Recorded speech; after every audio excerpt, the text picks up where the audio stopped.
आप सब ने नरेंद्र भाई की राम राम। भाई मैं एक कहानी सुनाऊंगा आपने। कहानी न्यू है। एक राजा था और उस राजा के गुप्तचरों ने राजा को आकर ये सूचना दी कि 3 दिन के बाद पड़ोसी राज का जो राजा है वह चढ़ाई कर देगा आप पे। और ये खबर कच्ची मत समझियो, बिल्कुल एकदम पक्की है। भाई राजा परेशान हो गया क्योंकि राजा के पास बड़ी सेना नहीं थी और पड़ोसी राज्य का जो राजा था उसके पास बहुत बड़ी सेना थी। राजा ने तुरंत अपने सारे सभासदों की मीटिंग बुलाई और सारे सभासदों के सामने इस बात को रखा और कहा भाई हमने क्या करना चाहिए, सारे बारी बारी से अपने विचार बताओ। बहुत सारे समझदार लोगों ने अपने अपने विचार प्रकट किए। एक वृद्ध और चतुर मंत्री था, वो खड़ा होकर बोला, देखो राजन, पड़ोसी राज्य का राजा है, उसके पास एक बहुत बड़ी सेना है। यदि वो हम पर आक्रमण कर देगा तो उसकी जीत पक्की है।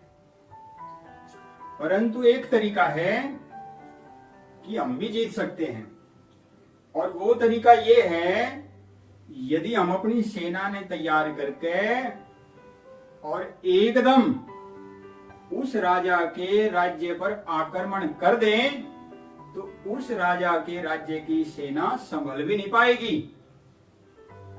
और हम जबरदस्त तरीके से अटैक करें तो हमारी जीत पक्की है। राजा ने अपने वृद्ध और चतुर मंत्री की बात पसंद आई और उसने तुरंत सेना को आदेश दे दिया युद्ध के लिए तैयार रहने का।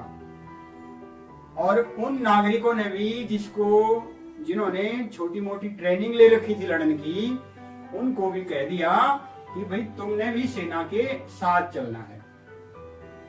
सारी सेना युद्ध के लिए तैयार होगी, बहुत सारे नागरिक भी तैयार हो गए और राजा अपनी सेना ने लेकर, बीच में एक नदी पड़े थी, लकड़ी का उस पे पुल था, उस पुल को पार करके राजा पड़ोसी राज्य के राजा की सीमा में घुस गया।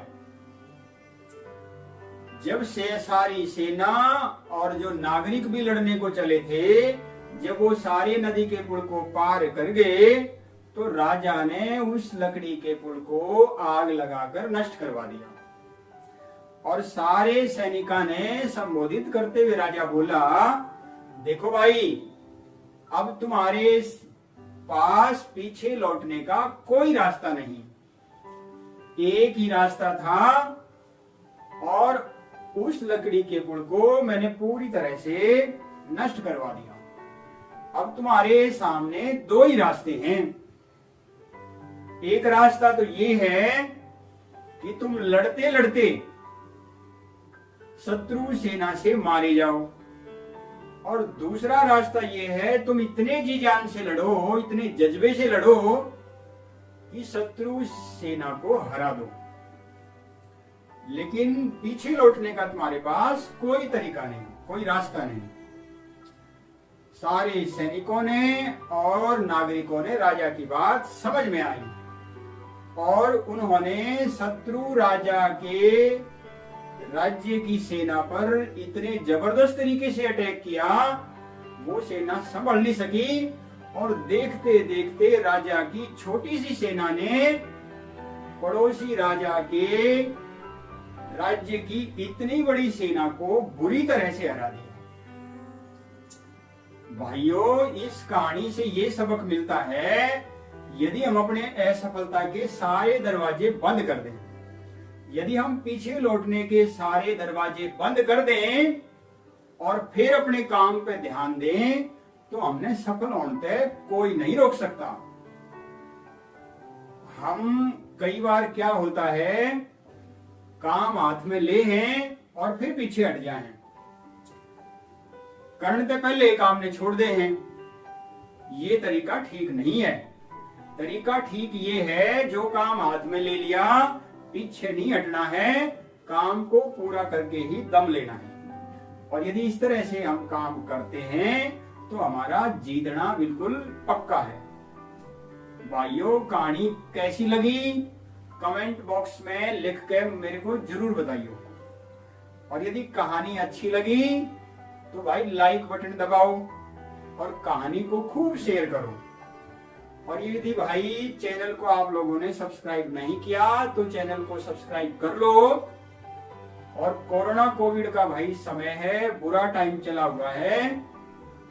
कोरोना कोविड के सारे नियमों का पालन करो, घर से बाहर मत निकलो, घर में ही रहो। निकलना भी पड़े तो मास्क लगा कर निकलो। दिन में कई बार अपने हाथ धो, सैनिटाइज का प्रयोग करो। और भाई फिर एक बार नई कहानी के साथ आपसे मिलना होगा। तब तक के लिए नमस्कार, जय हिंद, जय भारत।